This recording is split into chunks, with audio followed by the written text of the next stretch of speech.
श्री कृष्ण गोविंद हरे मुरारी, हे नाथ नारायण वासुदेवाय। शिव हरि शिव हरि शिव हरि। हरिवंश पुराण में सत्य व्रत का त्रिशंकु होना, वशिष्ठ की गाय को सत्यव्रत ने मार डाला। उस गाय का मांस न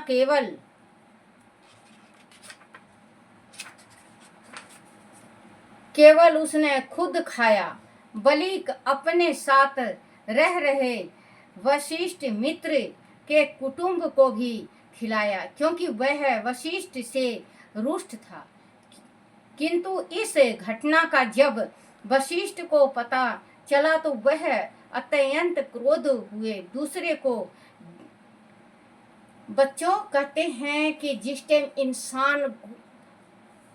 इंसान किसी से द्वेष रखने लगे, गुस्सा हो जाए, किसी से नफरत करने लगे, किसी के वास्ते मन में पाप हो, तो वो कितना बड़ा कदम उठा लेता है, कितना बड़ा कदम उठाता है। आप ये देखो, वशिष्ठ ऋषि के परिवार को सत्यव्रत ने उन्हीं की गौ मार के उनका मांस खिला दिया गया। कितना बड़ा पाप है। कहते हैं गौ हत्या बहुत बड़ा हत्या होता है, बहुत बड़ा। गौ हत्या जैसे इस संसार में कोई पाप नहीं है जितना बड़ा गौ हत्या का और ब्राह्मण हत्या का। गौ हत्या करोगे, गौ हत्या का दोष लग जाएगा, आपके 7 पीढ़ी तक नहीं जाता। जब तक आप गले में अगर गौ, जैसे कभी कभी गौ आप बांध दिए हो और गौ आपके खूटे में ही मर गई, तो आपने बांध रखा, तो गौ हत्या लग जाएगा आपको। तो उसका निवारण एक है कि अपने गले में फंदा डाल के, जैसे मतलब डोरी डाल के, जैसे गौ को बांधते हैं वैसे अपने गले में बांध के 7 गांव से भिक्षा मांग के काशी जी जाके नहा लो, तो इसका मुक्ति मिल जाती है। गौ का जो गौ मर जाती है गौ हत्या का, एक गौ बांधने से और उसकी मौत हो जाती है, तो इतना बड़ा हमें दोष होता है। तो इन्होंने जो ये थे सतव्रत, उन्होंने इसके वशिष्ठ ऋषि के परिवार को उन्हीं की गौ मार के और उन्हीं का गौ का मांस खिला दिया गया। बाद में वशिष्ठ ऋषि को पता चला कि मेरे परिवार को इसने हमारी गौ मार के मांस खिलाया है। कुटुंब को भी खिलाया, क्योंकि वह वशिष्ठ से रुष्ट था, वशिष्ठ ऋषि से नफरत करता था।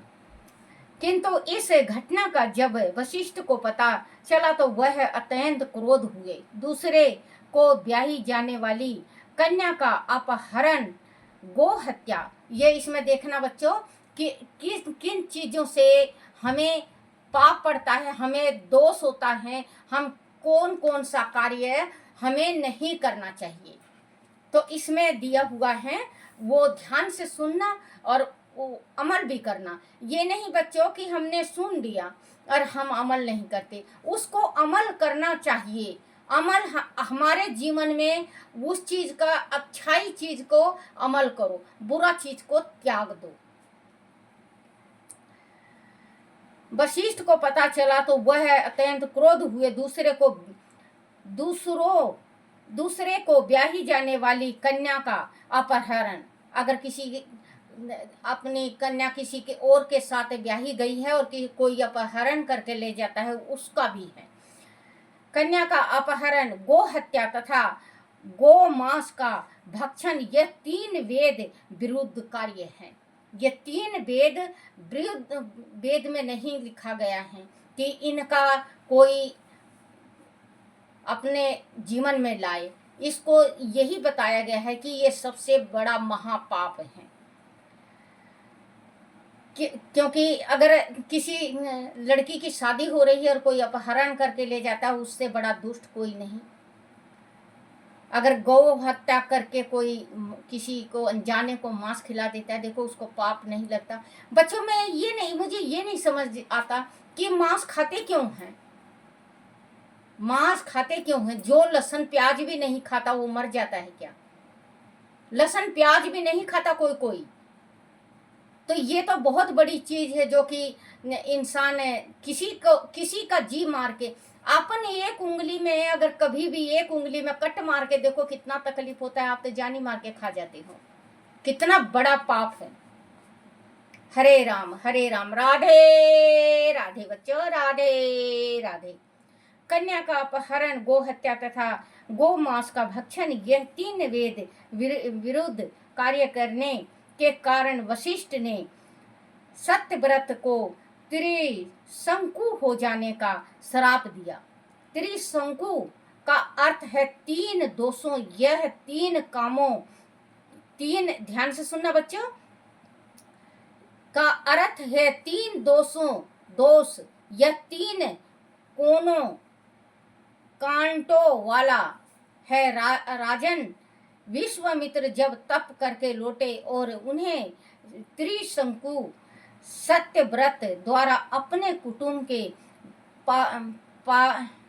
पालन पोषण का समाचार ज्ञात हुआ तो उन्होंने त्रिशंकु से वर मांगने को कहा। तब त्रिशंकु ने वशिष्ठ के श्राप से तीन कोने वाले हो चुके अपने श्रापग्रस्त शरीर को पिता के श्राप से चंडालों के साथ रहने से अपवित्र भी हो चुका था के साथ ही स्वर्ग जाने का वर विश्वामित्र से मांगा।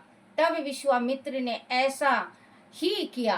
कुछ पुराणों के अनुसार इंद्र आदि देवताओं ने त्रिशंकु को पाप शरीर के साथ स्वर्ग में प्रवेश ना दिया और वशिष्ठ मित्र उसे तपोबल से ऊपर उठाते रहे। अंत वह बीच में ही लटक गया। तब विश्वामित्र ने त्रिशंकु के लिए ऊर्जा स्थान पर नए स्वर्ग की सृष्टि कर दी थी। हे राजन,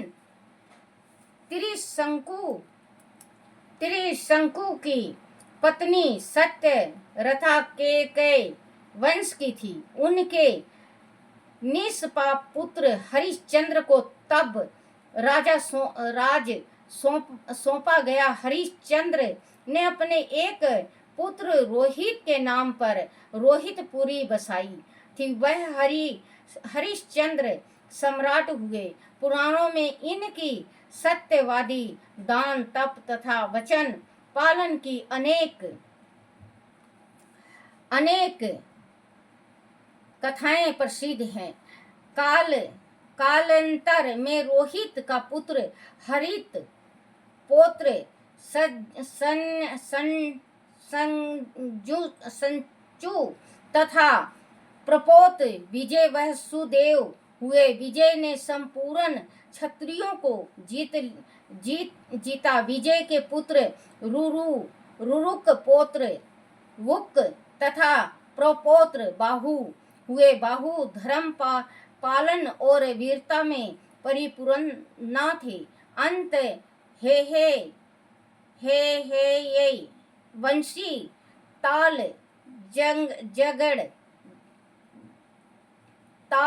झगड़ा क्षत्रियों ने शक, दावन, कम्बोज, पारद वह पहलवों को साथ लेकर बाहु को राज से उतार दिया। राज से निष्कृत हुए पत्नी सहित और से ऋषि के आश्रम पर चला गया। वहां पैदा हुआ उसका पुत्र दिश के साथ उत्पन्न होने के कारण सागर कहलाया।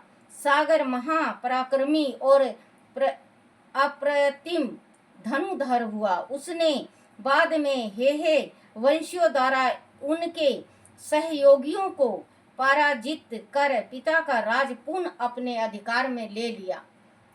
तो कहते हैं बच्चों, कभी मन में दोष दर्श नहीं रखना चाहिए। तो इन्होंने जो विश्वामित्र ने विश्वामित्र ने जो मुक्ति का धाम बनाया, 3 कोने हो गए, 3 कोना का मकान जो होता है 3 कोने का, तो उसको भी कोई बनाता नहीं, क्योंकि 3 कोना, 3 चीज, 3 पंडित, 3 जगह जाना ये अशुभ माना जाता है। तो हिंदू जाति में इसको अशुभ मानते हैं। तो तीर्ण शरीर जो है वो शरीर हमारा जैसे कि है वैसे नहीं, उसका 3 कोण में शरीर बन गया था। तो उन्होंने मुक्ति मांगी, तो मुक्ति ने ये इन विश्वामित्र ने मुक्ति दे तो दिया, लेकिन वो इंद्र ने स्वर्ग में जाने से उसका राह रोक लिया, स्वर्ग में नहीं जाने दिया, तो वो बीच में लटक गए। तो इन्होंने फिर तप के द्वारा उसको आज तक मैंने सुना है बच्चों, अभी पढ़ी नहीं हूँ, इसमें नहीं है, आगे होगा तो मैं जरूर पढ़ के सुनाऊंगी। मैंने सुना है कि वो बीच में ही लटके हैं, अभी तक बीच में ही लटके हैं, सिर नीचे है, पैर ऊपर है उनका। राधे राधे। बच्चों आप सुनो, पढ़ो और लाइक फॉलो शेयर करो, और बच्चों अच्छा लगता है तो कमेंट करो। राधे राधे। श्री राधे राधे।